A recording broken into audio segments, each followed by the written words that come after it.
My wife's family is moving in, my son said. So get out. I blinked. Where do you expect me to go? He didn't flinch. Try the shelter. Or the graveyard. You choose. So I left, smiling, because what he didn't know was this wasn't a collapse, it was a repositioning, a tactical retreat. Within 2 weeks, they'd lose everything. My house, their comfort, their fake security.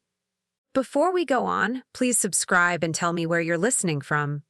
Your city, your story, it matters here. I placed the dish into the sink. It clanked against the porcelain harder than I meant to. Andrew had said it so casually, as if the home I built with my husband was just a guest room in their marriage. I turned off the faucet, dried my hands, then walked upstairs to pack. Not one word. No fight, just choices. Mine. I started with the top drawer of my dresser, old cardigans, teaching pins. A faded class photo from 1994. I slipped it into a folder. Underneath everything, the envelope.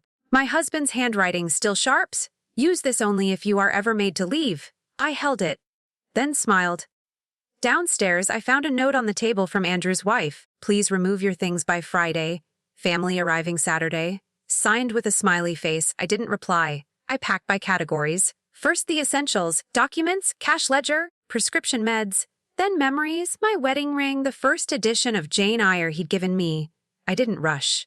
I wanted him to think I was broken, small, beaten. That was part of the plan. When Andrew came home that night, I was on the porch bench, bags at my feet. He looked confused. You're actually going? Of course, I said. You've made it clear. I'm no longer needed. I didn't mean it like that, he mumbled. I said nothing. He opened the door, didn't hold it for me, didn't even ask where I'd go. Just walked in. I booked a room at the cheapest motel off the bypass. Room 107. Smelled like bleach and wet carpet. I didn't care. That night, I sat on the bed and opened the envelope. Inside a notarized deed transfer. The house was mine, but the clause said if I ever left unwillingly, it would go to an educational nonprofit we both supported. No contest. No reversal. It was ironclad. I slept better than I had in years. The next morning, I called the nonprofit's office. I'm activating the clause, I said. There was silence. Then, we'll initiate the process immediately. Are you safe? I was, more than I'd ever been. 3 days later, a formal letter was sent. Legal, sealed, final, vacate the premises within 72 hours. The house would be renovated into a public learning center. I didn't go back to watch. Instead, I bought a used laptop, found a lakeside rental an hour outside town, opened a Zoom classroom. 5 students joined, then 15. One of them called me Professor Price. I hadn't heard that in 10 years. And just like that, I was needed again. Not because I cooked or cleaned or made room for others, but because I still had something to give. I don't regret walking out.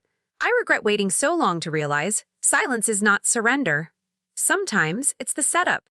The snow outside my motel window blurred into streaks as I stared through the glass, but my eyes weren't really watching. They were sifting through time, back to when Andrew was small, maybe 4, maybe 5. He had a habit of hiding under the dining table with his coloring books. I used to crawl down there with him after grading essays, still smelling of chalk and dry erase markers, and we'd draw together. Monsters, castles, sometimes our family with big smiles. He used to say, Mama, when I grow up, I'll buy you a castle. I never asked for one. I only asked for decency. That old dining table was the first piece of furniture we bought after Harold and I got married. It came from a second-hand store on State Street. He spent a weekend sanding it. I stitched a Blade Runner. We ate every meal there. Birthdays, anniversaries, even nights when we couldn't afford meat, just rice and frozen peas. That house was never big, but it was stable. It was ours. I remember one winter. Andrew was 10. The school boiler broke, and all the kids had to be dismissed early.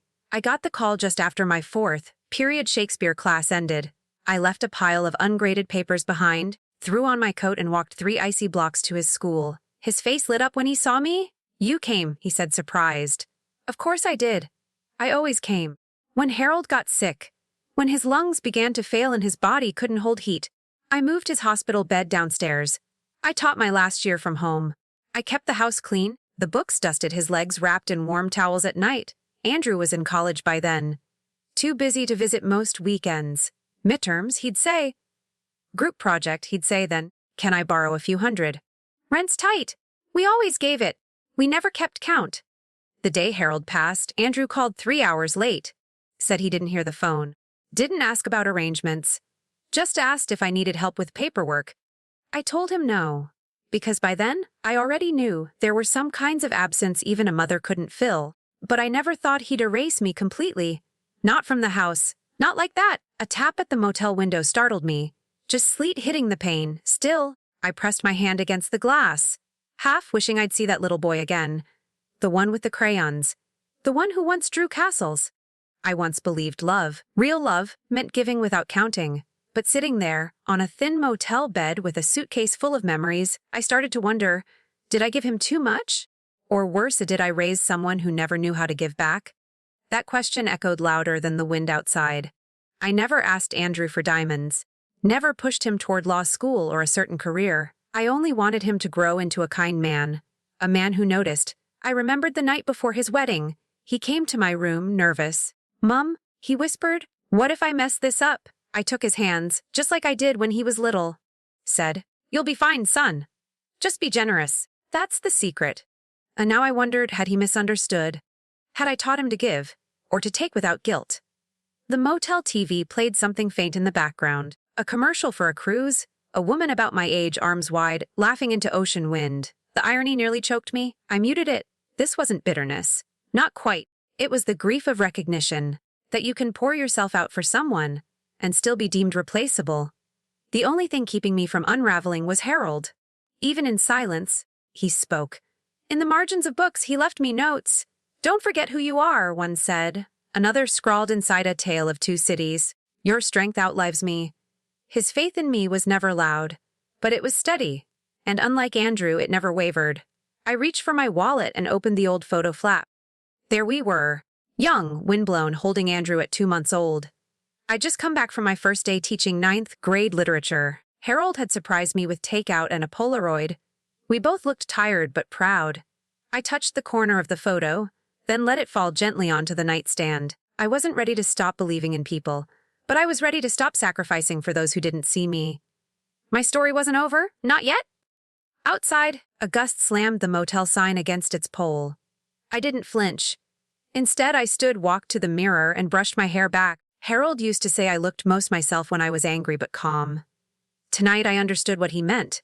I came back for my teacups, just 6 of them, floral porcelain, chipped on the edges from years of late, night grading and weekend talks with Harold. They weren't worth much, but they were mine. Andrew had said, "Sure, Mom, just come by during the day when we're home. Quick visit." So I knocked. No one answered. I still had the key. The hallway light was on.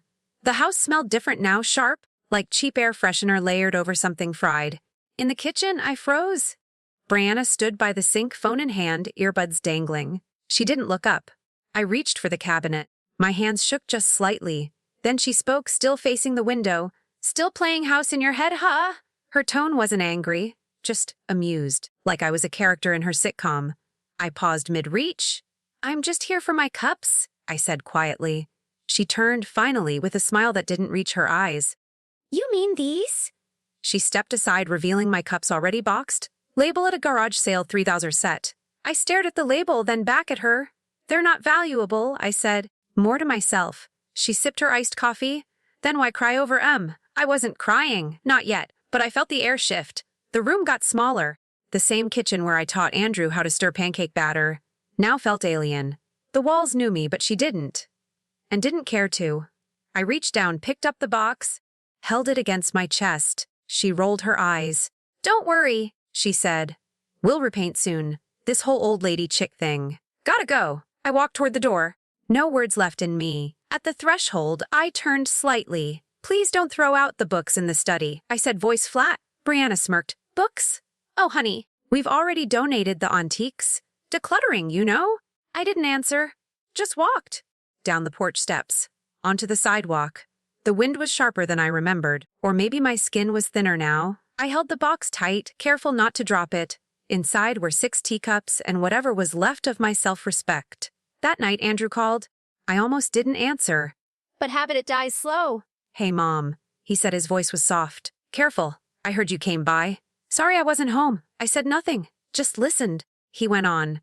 "Brianna told me there was a misunderstanding. She didn't mean to upset you." I exhaled. Not quite aside. Not quite forgiveness either. "She called my things garage sale junk. Silence. Then, she didn't mean it like that. You know how blunt she can be. She boxed up my teacups. He didn't respond right away. Then, she thought they were old. We've been cleaning, trying to make the place feel like home. Home, I repeated. The word stung. It used to mean Sunday morning pancakes. Now it meant boxed up memories and someone else's coffee on my stove. I just want peace, Mom, he said finally. Can we not make this a thing? I sat on the edge of the bed, the motel light flickering overhead. Is that what this is for you? I asked. Me being erased is just a thing. He sighed. Then, almost too casually, listen, we're trying to balance a lot right now. The mortgage, baby plans, it'd be helpful if you could contribute a little from your pension. Just until things settle. There it was. Not even 48 hours since I'd left and already I was a line item. I see, I said quiet. Only if you can, he added quickly. No pressure. Just thought I'd ask. I looked down at my hands. Calloused from decades of chalk, baking, folding blankets. Hands that held him through croup and heartbreak. Now just a backup plan. I'll think about it, I said. He sounded relieved. Thanks, Mom. Really, you're the best. The line clicked off. I sat there for a long time. The heater buzzed. A fly tapped at the lampshade. I thought of Harold, how he'd hated asking anyone for help, even at his sickest. Dignity first, he used to say, no matter the storm. I reached for the envelope again, the one with the deed and Harold's note. I didn't open it, just rested my hand on top, and stayed very, very still. The morning after Andrew's call, I woke up at 6. I hadn't slept much, but habit, like pain, has its own alarm clock. I sat at the motel desk, opened my old brown ledger, and ran my finger down the last few entries. Social Security, pension, a teaching retirement annuity, all modest but enough for a quiet life. Then something caught my eye. 3 withdrawals. One for $500, then $520, and another for $180, each from an ATM I'd never used. I frowned. I always withdrew at the bank branch near the co-op. I never used that corner store ATM with the ridiculous fees. I flipped through my notes. I'd last taken out money 2 weeks ago, for groceries, but the balance, it was nearly $100 lower than it should be. My stomach tensed. I opened the banking app on my phone, same numbers. No mistake. Had I been hacked, I called the bank. The woman on the line was polite. Too polite. Those withdrawals were made with your card, ma'am. But I didn't. I stopped. The words sat on my tongue like spoiled milk. I ended the call, took a breath. Then I remembered 2 months ago, I'd let Andrew borrow my debit card when his was glitching. Just for gas, he'd said. Just for the weekend. I never changed the ping. A soft vibration. Trey, sorry to ask again. Could you give me your card? I can handle bills for you. Make it easier. Less stress. Less stress. I stared at the screen. The gall. The assumption he didn't even ask if I was okay. Just went from apology to access. I didn't reply. Instead, I pulled out a yellow legal pad and began writing down every transaction I could remember from the past 3 months. Receipts, checks, cash, line by line. I hadn't done this in years, but something inside me had shifted. Not panic, not anger, just a kind of mental clarity I hadn't felt since Harold got sick. I went to the motel front desk and asked if I could print a few statements. The clerk handed me a manila envelope with a half smile. Planning your taxes early? Something like that, I said. Back in my room, I spread the sheets across the bed. The numbers didn't lie, they never do. That afternoon, I walked into the bank. Same branch Harold and I had used for 40 years. Same smell of printer ink and lemon-scented hand sanitizer. The teller was young, polite. He asked if I needed assistance. Yes, I said. I'd like to speak with someone about unauthorized ATM withdrawals. From last week, they brought me into a small glass room. I showed them the dates, amounts, and ATM location. The banker leaned over her screen, clicked, scanned, then asked quietly, "Would you like to request footage from the machine?" I nodded. My voice stayed even. It took 20 minutes. When she returned, she placed a printout in front of me. A still frame, grainy, black and white. Date and time stamped clearly in the corner. Andrew, looking down at the keypad, hoodie up, face half covered. But a mother knows. He was holding my card. She said something about filing a report. I declined. No need, I said. It won't happen again. She looked at me, half concerned, half curious. I thanked her, requested a new card, and asked to transfer all my funds into a different account. One with no joint access, no linked names, no paper trail. Do you want to add a beneficiary? She asked. I paused, then smiled. Not yet. By the time I walked back to the motel, the sun was beginning to dip. I boiled water for tea using the little plug and kettle I brought from home. As it hissed, I spread the documents across the bed once more. This time I made 3 piles. Old account closed. Others new account secured evidence just in case. I didn't cry. I didn't call Andrew. I didn't need to. This wasn't about revenge. Not yet. It was about reclaiming something far more important. My autonomy. For the first time in weeks, I felt the shift. The fog of betrayal was lifting. Not because it stopped hurting, but because I was no longer pretending I wasn't betrayed. The tea steeped. I poured it into one of the chipped cups I'd saved. It tasted bitter, not from the leaves. From the knowing, from the page that still lay face down on the desk. Andrew's photo, timestamp dated, irrefutable. I didn't look at it again. I simply folded it once, slipped it into a folder marked keep, then turned off the light. 4 days passed. No one called. No one texted. Even silence has a texture. It isn't clean. It clings to the corners of your thoughts, like damp wallpaper refusing to peel off. I kept busy. Morning instant oatmeal. Midday paperwork. Evening. Tea and the same motel lamp flickering like a tired eye. I checked my phone more than I wanted to admit. Nothing from Andrew. Nothing from Brianna. Even the mail felt lighter than usual. By the 5th night, I stopped expecting. I folded all the documents into a plastic folder, labeled each section with care. My name, my accounts. A note for case of hospitalization. It wasn't fear. It was preparation.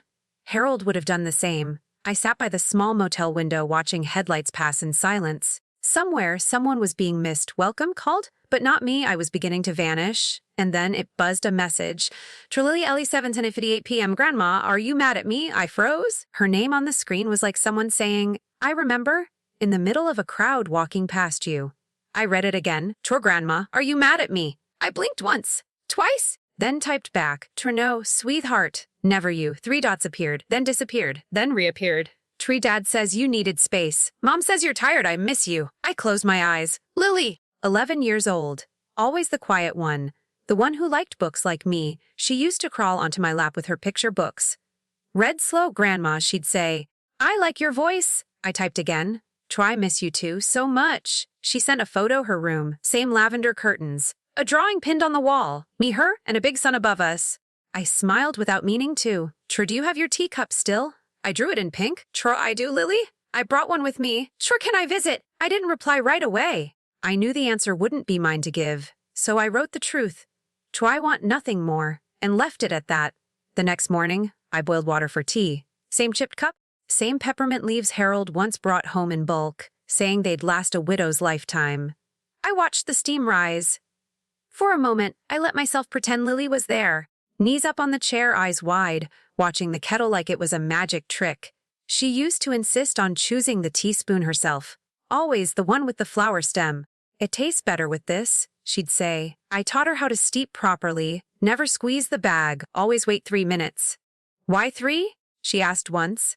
Because anything rushed never tastes right? I told her. She'd nodded like it was scripture. After tea, I sat at the desk and pulled out a notepad. Not the legal one, not for finances. This one was soft, lined in pale blue, with faint floral borders. A gift from Lily last Christmas. So you can write pretty things, Grandma, she'd said. I uncapped my pen, then paused. What do you write when no one's really listening, but your soul needs to speak? I began. Psst, dear Lily. Psst, you asked me if I was mad at you. I'm not. Not even a little. You're the part of my heart that still shines, even when everything else feels gray. I kept writing. I told her about the books I used to love when I was her age. About the old story I'd once written in college and never showed anyone. About how proud I was when she read Charlotte's Web all by herself last summer. There's nothing wrong with being quiet, so I wrote. As quiet people hear things others miss, they feel more deeply. They remember longer. So halfway through, my hand slowed. It wasn't grief. It was something softer. Like sitting near a fireplace after the flames are gone, but the warmth still lingers in the bricks. I didn't write about Andrew, or Brianna, or the house. This wasn't about them. This was about remembering I still existed outside of being someone's burden. I folded the letter, slid it into an envelope. I didn't seal it. Didn't write an address. Just placed it in the drawer beside my bed. Not everything has to be sent to matter. Some things are written just to prove we're still here. The message came late. Tweez Lily AC so 7 p.m.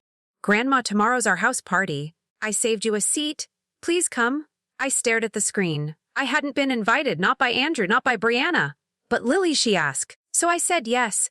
I pulled out the soft blue blouse Harold once said matched my eyes, pressed it carefully, paired it with my least scuffed flats. At the drugstore, I picked up a small potted succulent. Something understated. New roots, the tag read.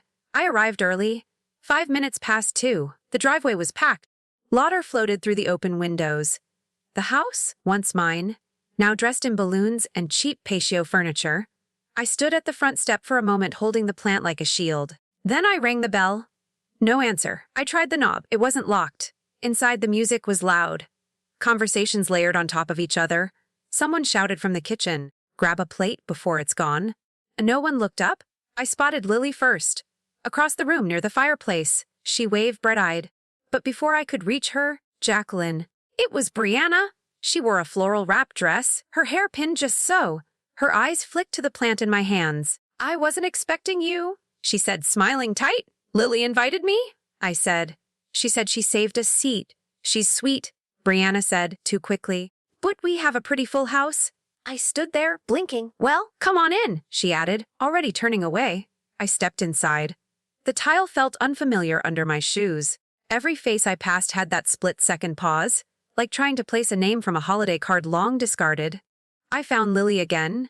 She ran over, hugged me around the waist. "I kept you a seat next to mine," she whispered. "It's on the patio. I made place cards." Her handwriting, crooked and perfect, read Grandma J. I nearly cried. But I smiled instead. "Thank you, Lily." We sat. She gave me a paper plate with 2 cookies and a lemonade. No one else came out. The laughter stayed indoors. 15 minutes passed. Then I heard it. A voice from the doorway, sharp, amused. It was Brianna again. "What's she doing out there all by herself?" she said, loud enough for several guests to turn. "Looks like she's holding court with a 4th grader." A few chuckles. Lily's face froze. I looked down at my lemonade. The plastic cup trembled in my hand. Before we continue, have you ever walked into a room that used to be yours and felt like a stranger in it? Have you ever been laughed at when all you did was show up with love? Let me know. I'm listening. Just drop your thoughts in the comments and your city, too. I want to see how far these quiet stories travel. The laughter stung. I wasn't sure what burned more, Brianna's voice, or the way no one told her to stop. I looked at Lily. Her eyes dropped. Her hand gripped the edge of her cookie plate. "It's okay," I whispered. "Eat your cookie." She didn't. More guests began stepping out to the patio now, holding drinks, balancing skewers and chips. A few smiled politely when they saw me. Most didn't look at all. Andrew came out last. "Hey, Mom," he said, "breezy. Glad you could make it." I nodded once. Didn't know it was formal. He laughed like that was a joke. Nah, just a few folks. Bray's parents, her boss, couple of friends. I waited for him to say he was glad I was here. Waited for anything, but he turned to greet a cousin instead. Then I heard Brianna again, this time louder. I mean, we tried. Gave her the house, gave her time. But at some point you gotta move on, right? Can't have Grandma haunting the place like it's a family museum. Someone chuckled. A plate clinked. My hands went cold. I stood up, slowly, smoothed my blouse. Lily tugged my arm. "Grandma," I touched her hair. "It's all right, dear." I turned to Andrew. "Thank you for letting me stop by," I said. He blinked. "You're leaving." I wasn't invited. I just came for Lily. I walked back through the patio door, toward the front. Brianna was near the entryway now, wine in hand. Her eyes narrowed. "Everything okay?" she asked, sweet as vinegar. I stopped. Took one last look at the walls. New paint, new art. None of it mine. Then I said, "You did a lovely job erasing me." She blinked. Before she could speak, I turned to the room, maybe a dozen people within earshot, all frozen now. "But just so you know," I added, my voice calm, "you don't erase the foundation by painting over the walls." Then I walked out. No tears, no theatrics, just silence behind me. On the porch I paused. Lily came running, slipped something into my hand. Her place card. "Grandma J." I held it tight. "I'll text you," she whispered. I nodded. "Don't worry, I'm still here." As she looked up, "Forever, forever?" I said, then I walked to the sidewalk. Shoes clicking steady on the concrete. Behind me, a party buzzed with strangers in my house. But in my pocket was a name, and in my spine, finally, stood something solid. That night, I unpacked the wooden box Harold had left me. I hadn't opened it in years. It still smelled like cedar and old ink. Inside were layers of yellowing papers, notebooks, envelopes labeled in his handwriting. Most of it was what I expected: tax returns, utility bills, birthday cards we'd kept too long. But then I saw the blue folder. Thin, no label, just clipped tight. Inside was a photocopy of a document I didn't remember signing. Provisional deed of occupancy. Oh, I read it once. Then again, slower. It wasn't a sale. It wasn't a full transfer. It was conditional. Harold had drafted it with a local advisor. The form gave us permission for Andrew and his family to live in the house temporarily, provided Jacqueline was no longer residing there by her own will, and only with her written notarized consent. There was no such signature, no date filled in. My heart thudded once. Hard. I flipped the next page, handwritten notes. From Harold. If you're reading this, they've tried to make a move. But remember, this house was ours. No one gets it without both our names off it. Below it, a number. Edgar Torres. Real estate attorney, retired now but once Harold's colleague in zoning board meetings. I stared at the name, then picked up my phone. The line rang 6 times before a gravelly voice answered. Torres, Mr. Torres, I'm Jacqueline Price, Harold Price's widow. A pause. Jacqueline? I remember you. Harold spoke about you often? I found a copy of a deed, one you might have helped him draft. Another pause. Then a slow inhale. Blue folder? He asked. Yes. I warned him it might never be needed. But he said, better a shield unused than no shield at all. I sat down. Do you still have your original deed? He asked. Yes. And the tax records? Good. That house legally hasn't changed hands. If there's no filed transfer, no consent, then it's still yours. Can my fingers tightened around the phone? And if they're living there without formal rental or sale? They're squatters with cable subscriptions. I nearly laughed, not out of joy. Out of the strange, electric relief that maybe, just maybe, I wasn't as erased as they thought. Can you help me? I asked. He didn't hesitate. I'll send a courier tomorrow. Make copies. Quietly? Thank you. Harold loved that house, he said, but he loved you more. When we hung up, I sat still. The blue folder rested beside the lamp. And suddenly, the motel room didn't feel so small. It felt strategic. The next morning, a courier in a gray cap knocked on my motel door. Mrs. Price? He asked, holding out a padded envelope. That's me. Mr. Torres sent this. He'll be in touch after review. Inside was a checklist. What to copy? Where to sign? A return label. I spent the next hour scanning, printing, double-checking, deed, tax record, driver's license. That provisional occupancy file Harold had tucked away. When everything was in order, I sealed the envelope and handed it to the front desk clerk. 1-day delivery.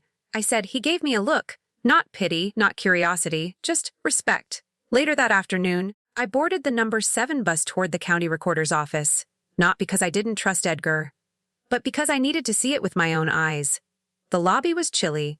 Gray floors, gray chairs, gray people waiting in line with paperwork clutched tight like lifelines. When it was my turn, I stepped forward. I'd like to confirm the current deed holder for a residential property, I said, sliding over the address. The clerk tapped keys for a moment, then printed a sheet, slid it toward me. Adelinaro of Carjaca Kilio Loyotis Presafoila June 12, 1981. No transfers since, no lands, no encumbrances. Just my name, I exhaled, not loudly. Just enough that I felt it leave my chest. Is there anything else? She asked. No, I said. That's everything. I folded the paper 3 times, tucked it into my purse. The sun outside was warmer than expected. I paused on the courthouse steps, feeling the heat on my face. I wasn't erased. I was still here, still on the books, still on record. The house, the one with my bookshelves, Harold's tools, Lily's pink tea set in the back cabinet, was still mine. I stopped by a coffee shop on the walk back, ordered an iced tea, sat near the window, pulled out a new notebook. Title page E6PR Vi did not share, and then the first line vest team a line of events, full documentation. I wrote the dates, the transactions, the incident with the card, the party, Brianna's comments, everything, no emotion, just facts, a ledger of erasure attempts, but this time I was recording. When I returned to the motel, I taped the printout from the county office to the inside of the closet door. Not to show off, just so I'd see it every morning, every night. Proof, Harold once said. Quiet power is still power. I never understood what he meant. Now I do. It doesn't shout, it waits. I didn't sleep that night. The motel heater buzzed steady. The clock blinked 2:47 a.m. Outside, someone coughed, then silence again. I lay there, eyes open, body still, but thoughts moving like a train with no brakes. It wasn't the house. It wasn't even Brianna. It was Andrew. His silence, his shrug, the way he let her speak for him. About me, I raised him. I held his forehead during fevers, clapped at every spelling bee, scraped together college money by taking summer classes no one wanted to teach. And now, I was just a placeholder in his story. Something easy to replace. My chest ached, not sharp, but deep. Like water seeping through wood. I sat up.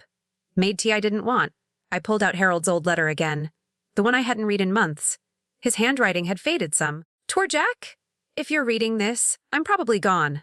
But you're still here. Still standing. You've always been the stronger one." I swallowed. If they ever make you feel small, remember you're the foundation. The whole damn house sits on you. Without you it all crumbles. I blinked once, then again. And I let the tears fall. Quiet. Not from weakness. From memory. I cried for the mornings Andrew used to wake me with dandelions in a mason jar. For the time he broke his wrist and begged only for me to sit in the ER.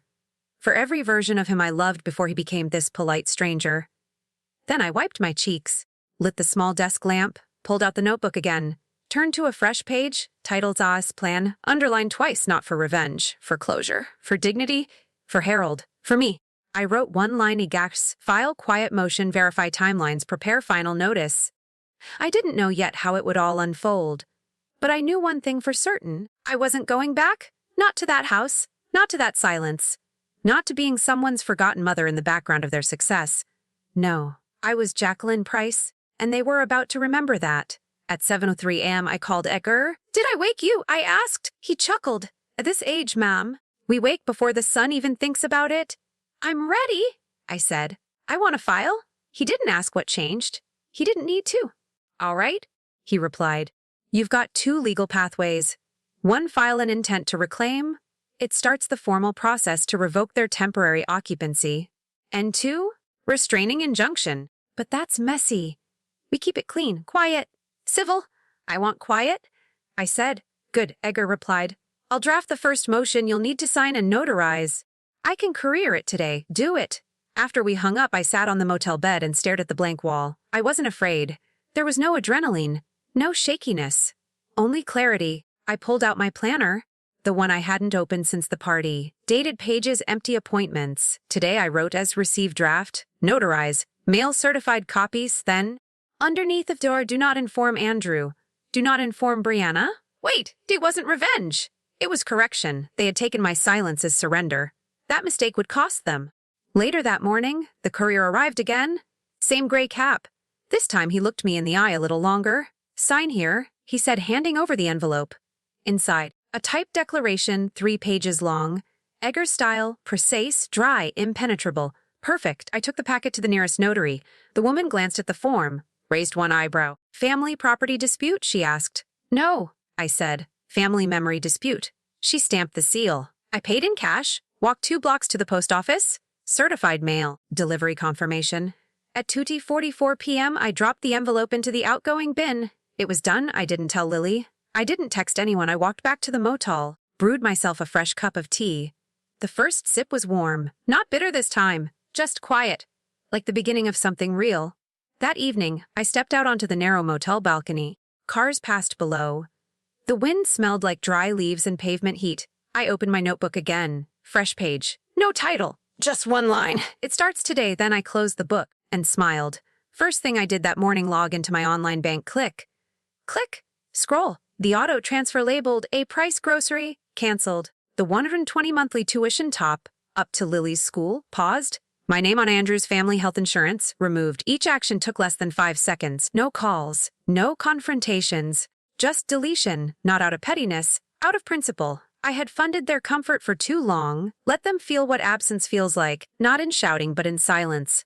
Around noon, I got a text. "Sure, Lily tie 2017 pic. Can I come by? Dad's working. I'll bring puzzles." Dassy, I hesitated. Then wrote back, "Okay, sweet girl. Just you."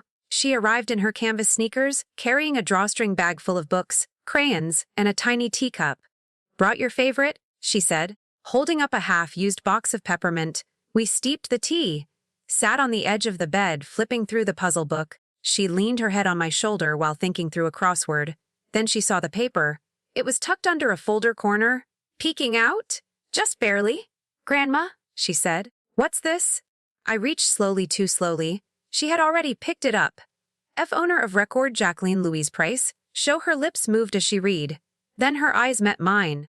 Are you taking the house back? At the room pulsed with quiet. I didn't nod. I didn't lie. I just looked at her. That was enough. She set the paper down. Dad says it's their house now? She whispered. But your name's on this. It's a little more complicated, Lily. Complicated means secret? No, I said. It means grown up. She looked away, picked at a thread on her sleeve. Will I still get to see you? She asked. I said, always. But if they get mad, They will, I said gently. But it's not your fault.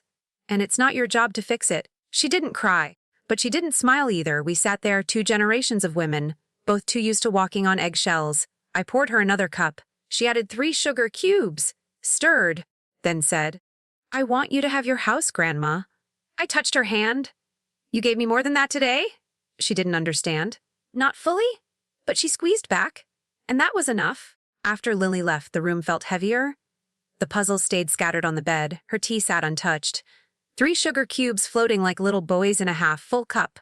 I cleaned slowly, gently, like I didn't want the quiet to notice me. Then I opened the manila folder. On top, final motion to revoke temporary occupancy. 2 pages, dry language. But to me, it read like thunder. I scanned every word, checked every clause. Then I set it aside, took out my blue floral notebook, the one Lily gave me, turned to the last clean page and wrote, Dear Lily, one day you might hear versions of me I never gave. You might be told I acted from spite, that I didn't care, that I made things harder. Sis, none of that is true. I acted because I needed to remember who I was. Because sometimes even grown-ups lose their footing. And sometimes, the kindest thing we can do is stop letting people walk all over us. I paused, then continued, You were my compass in the storm, your seat card, your tea, your eyes when everyone else looked away. Thank you for seeing me even when the world didn't. With love, always, Grandma Jace. I set the pen down, folded the page, held it to my chest for a moment. Then I lit the motel matchbook, held the paper above the flame. Watched the edges curl, brown vanish. Not because I regretted the words, but because they were mine, not for keeping, for letting go. When the ashes cooled, I returned to the folder. Signed the motion, slipped it into a fresh envelope, labeled it funnel. Deliver quietly. As I walked it to the front desk, asked for same-day legal courier. The clerk nodded, no questions. I returned to my room. Opened the closet. Taped a second paper beside the first as motion filed October 12, 3D 17 PM. So below it, I added, let them be the ones to knock this time. Then I poured the last of the tea, still warm, still peppermint. And finally, I exhaled. The letter came on a Thursday. Andrew found it tucked in the mailbox between junk flyers and a coupon book. He almost missed it, plain envelope, no logo. But inside he one page, bold, cold. Torex notice to terminate temporary occupancy. Talked as recipient Andrew Price and household Hali Traumas ex effective 30 days from receipt. His fingers trembled. He read it twice, 3 times. Brianna walked into the kitchen, towel on her shoulder. What's that? She asked. Andrew didn't answer. She snatched the page from his hand. As her eyes scanned the letter, her mouth twisted. She filed. That old woman actually filed. Andrew's voice came out small. I thought she wouldn't. She's bluffing, Brianna said. She's trying to scare us? She used an attorney. It's real. Brianna slammed the letter on the counter. This is what happens when you coddle her. I told you to get everything signed properly. Now she's pulling legal strings because she feels disrespected. Andrew ran a hand through his hair. We can fix this. Maybe we talk to her? Oh, I'll talk to her, Brianna said, grabbing her phone. No, Andrew said, suddenly firm. Let me figure it out first? She glared. You always say that. And look where we are. Meanwhile, 2 miles away, Jacqueline sat across from Edgar in a windowless office with one humming fluorescent light. He pushed a folder toward her. They've received the notice, he said. Jacqueline nodded. They'll likely deny it. Maybe even respond through counsel. I'm ready. You sure she folded her hands? I gave them everything. Time, shelter, money. And when I had nothing left but my name on the deed, they tried to paint over that too. Edgar's eyes softened. You're stronger than most. She looked out the tiny window. No, just done pretending. Edgar tapped the folder. Once they respond, we move. Fast. Jacqueline didn't blink. Good, she said. Let's begin. By Saturday, the neighbors knew. Brianna made sure of it. She stood at the edge of the driveway in her designer sunglasses, waving politely at passing dog walkers. When one asked how she was doing, she sighed, loud enough to catch attention. Oh, just trying to stay calm. We're being evicted. By Andrew's mother, can you imagine? The words spread fast. She's kicking out her own son. Even little Lily? That poor family? Jacqueline heard it all, not from the mouths, but the glances. The sudden silence when she entered the pharmacy. The double takes at the cafe register. She didn't defend herself. She didn't post a thing. Instead, she prepared a package inside. Copies of bank statements showing 28,400 in household support over 3 years, receipts, groceries, insurance, school fees, repairs, a hand-signed note. No anger. No bitterness. Just truth. Turex, this isn't erasure. Chore, it's reclamation. Try gave and gave until I disappeared. Try I'm simply returning to myself. JP? She mailed it to Andrew's address. Registered, no text. No heads up. Let them open it. Let them read it in their silence. That afternoon, Jacqueline brewed herself a cup of hibiscus tea. She sat by the window. Watched the world spin outside her small square of peace. The wind rustled the blinds. A child laughed somewhere 2 doors down. Her phone buzzed once. A message from Lily. Trax, I miss you. Can we do puzzles soon? Jacqueline smiled softly, then turned back to her folder. There were still steps ahead. But the road was hers again. The final motion was filed on a Monday. The clerk stamped it 9:02 a.m. Sexually effective notice of repossession enforcement begins in 30 days. Jacqueline didn't flinch. She walked out of the building, folded copy in hand, and tucked it into her purse like a receipt. That afternoon, there was a knock at her motel door. 3 quick taps. She opened it to find Andrew. Alone. His eyes looked older. Less sure. Can we talk? He asked. She stepped aside. He didn't sit. Just stood, hands deep in his coat pockets. I got the letter, he said. She said nothing. He looked down. Lily's been asking why we might have to move. She doesn't understand. Still, Jacqueline said nothing. She thinks you're mad at her. At that, Jacqueline turned. Her voice calm. Low. I'm not mad at Lily, I never was. Andrew exhaled hard. Can't we just stop this? Talk it out. You've made your point. Jacqueline studied him. Do you think this is about a point? He hesitated. I think it's about hurt. It is, she said. Mine? He looked confused. I don't want revenge. Andrew, she continued, I want recognition. I want dignity. I want to stop being erased in my own life. A silence stretched. Then she added, this isn't about revenge. This is about remembering who I am. Andrew looked at the floor, then at her, and for a flicker of a second he looked like the boy who once brought her orange tulips on Mother's Day. But only for a second he nodded. Okay, he said. Well, he turned to go. At the door, he stopped. Do you hate me? Jacqueline shook her head.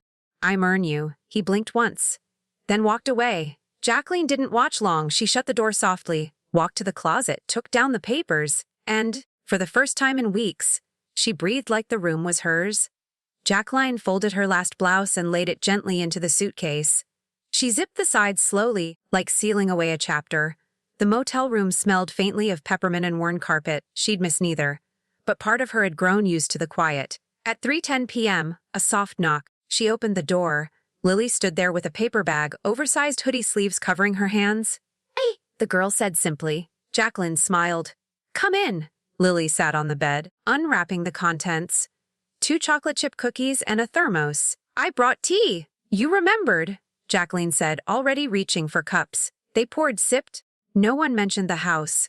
No one mentioned Andrew. They opened a crossword book and picked up 2 dull pencils. First word, 4 letters. Something you trust.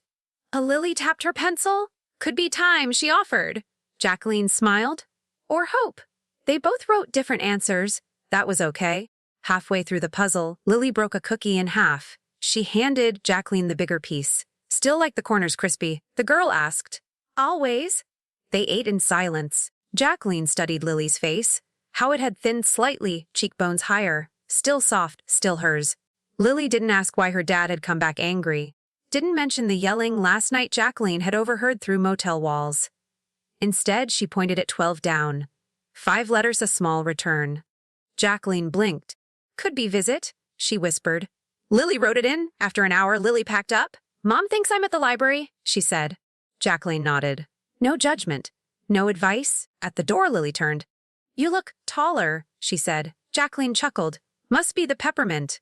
They hugged tight. Not long, but long enough. When the door clicked shut behind her, Jacqueline didn't cry. She folded the puzzle page, slipped it into her notebook, and for the first time in months, she felt finished with something. Jacqueline checked out just after 900 a.m. She left the key at the front desk. No one looked up. No goodbye. No smile. Just the soft thud of her suitcase wheels against the tile floor as she walked out. The cab ride was quiet. She didn't look out the window much. She'd seen the same streets for decades. What changed wasn't the view. It was who she was while watching it. When the driver stopped in front of her old house, he glanced back. Need help with the bags? She shook her head. I've got it. The porch was still the same. The second step still creaked. But there were no shoes by the door. No chalk drawings on the walkway. Just silence. She took out her key, slipped it in, twist, click, open. It had been 7 months since she last entered through the front door. Her breath caught, not from shock, but memory. Inside, the house was nearly empty. No couch? No dining chairs. The rug-she family photo wall was stripped, leaving small nail holes like quiet reminders. There was no note, no apology. No, thank you. Jacqueline walked through each room. In the kitchen, the drawer still held her favorite measuring spoons. The ones she bought after Harold said her muffins were dense but dependable. She smiled. In the hallway, a single pink hairclip lay forgotten against the baseboard. Lily's. Jacqueline picked it up, brushed off the dust, and slid it into her coat pocket. Upstairs, her old bedroom smelled faintly of lavender and closed air. She opened the windows wide, let sunlight pour in, watched as dust floated gently in the beam, dancing like a slow confession. Back downstairs, she filled the kettle, set it on the stove, reached for the peppermint tin, still there, still full. She exhaled. No bitterness, no triumph, just stillness. She pulled open the curtains. The yard hadn't been mowed, but the roses, her Harold's roses, still bloomed wild. Yellow. Stubborn free. Jacqueline stood by the window, tea warming her hands. She took one sip, then whispered, almost to herself, home. Thus the mornings felt different now. Quieter, yes? But not hollow. The silence no longer echoed abandonment. It hummed like a familiar song finally returned to. Jacqueline woke before the sun, made her tea, opened every window even when it was chilly, let air move through the rooms like new breath filling old lungs. By the end of her first week home, she'd reopened the study. The door had stuck from lack of use. But with one push, it gave. Inside, dust coated everything: desk, shelves, even the framed photo of Harold fishing in his ugly orange vest. She wiped it clean, set the photo upright again, then turned to the bottom drawer. Pulled out a thin manila folder labeled in her own handwriting. Book draft, J Press. She hadn't touched it in over 10 years. Not since Harold's second surgery. Not since Andrew's job loss. Not since Brianna moved in.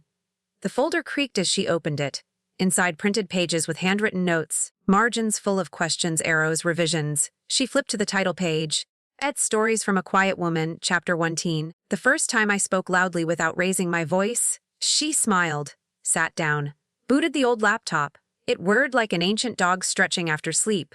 When the desktop loaded, she clicked the folder named Manuscript. It opened. Still there. Still waiting. Jacqueline placed her fingers on the keyboard, paused, then began typing, not from anger, not to prove a point, but because the words had waited long enough.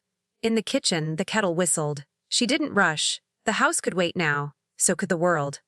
By mid-November, the house felt lived in again, not crowded, just gently used. Jacqueline had repainted the kitchen herself, pale lemon, the color Harold once joked made the walls look like spring even when the furnace broke. On Saturday mornings, she pulled back the curtains, arranged 5 chairs around the table, and laid out fresh notepads beside mismatched mugs. Her writing group came at 9 sharp. All women, all over 50, all carrying stories they hadn't told in decades. There was Esther, who used to write songs before her husband called them childish. Monica, who journaled through 3 miscarriages and never showed a soul. Janice, who swore she'd never write again after being told her essays were too emotional. And Clara, quiet but fierce, who brought ginger cookies every week and never missed a class. They called themselves the Quiet Ink. They didn't speak about the past directly, but it lived between their pages. Jacqueline didn't teach so much as she listened.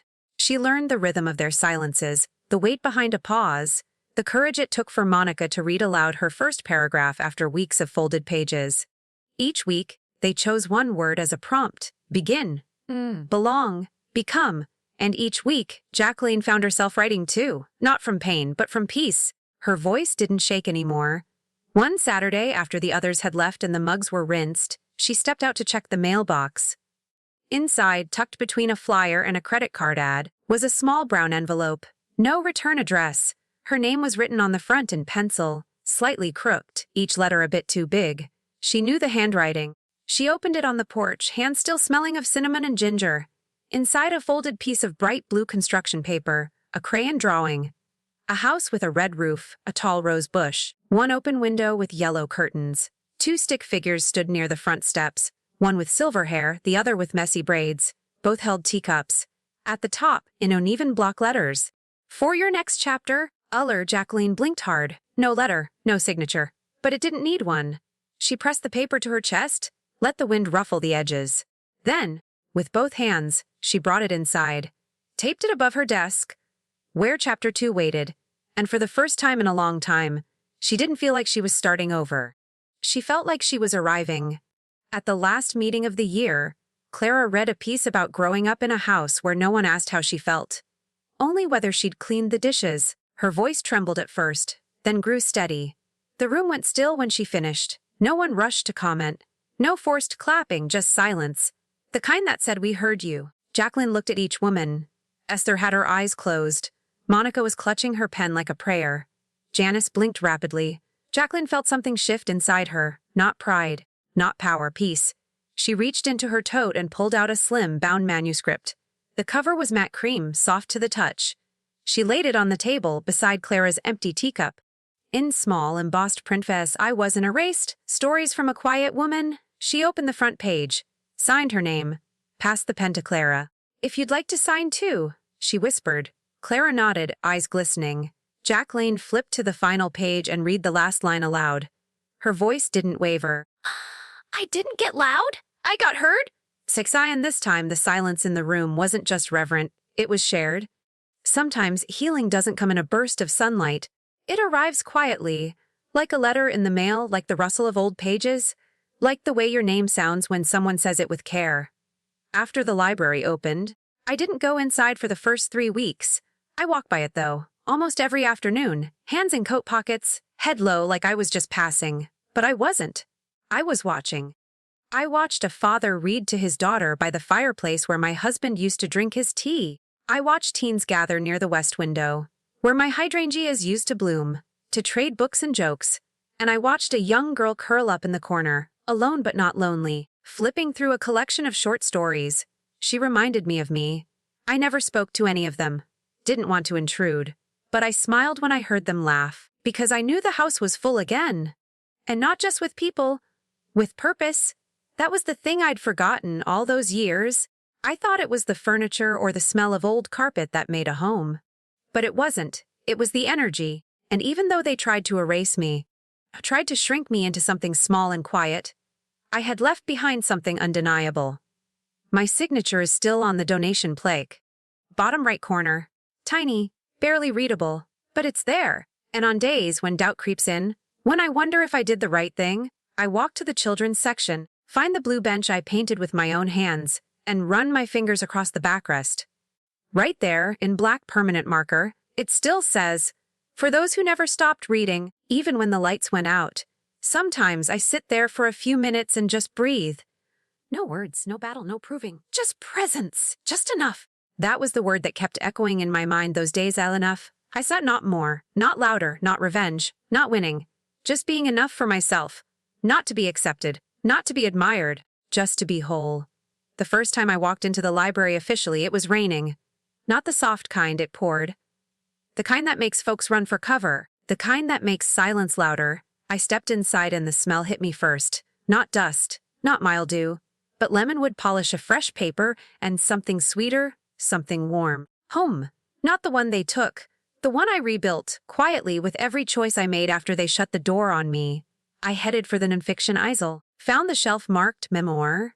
My fingers paused at a thin, blue-bound book titled The Strength to Step Aside. And yes, it was mine. Not published, not famous. just printed quietly by the program director who'd read my story in one of the letters I left behind. He told me once, "We don't need your name in bright lights, Mrs. Price. We just need your light." I didn't cry then. I just pulled the book down and sat with it on the bench I'd painted. As I turned the pages, I thought of every woman who'd been told, "You're no longer needed. You're just in the way. You've had your time." And I hoped they'd find something here, in this library, in these walls, that whispered, "You still matter." Because we do, even when they don't say thank you, even when they laugh, even when they erase us from photos, conversations, holidays. We still matter. My son never apologized. He sent a lawyer once to ask if the donation could be reversed. I smiled and said nothing. The library sent him a letter. I never read the reply. My healing was never about him anyway. It was about me. It was about choosing peace over pleasing, about legacy over longing, about finally stepping into a life I didn't need to justify. And if you're listening to this and you've been pushed aside, silenced, labeled, too much, or no longer useful, I want you to hear me now. You don't have to fight loud. You don't have to break things to reclaim your place. Sometimes, you just need to turn the page and write yourself back in quietly, powerfully, and without apology, because your story isn't over. Not yet. And goodness, what a story it still could be.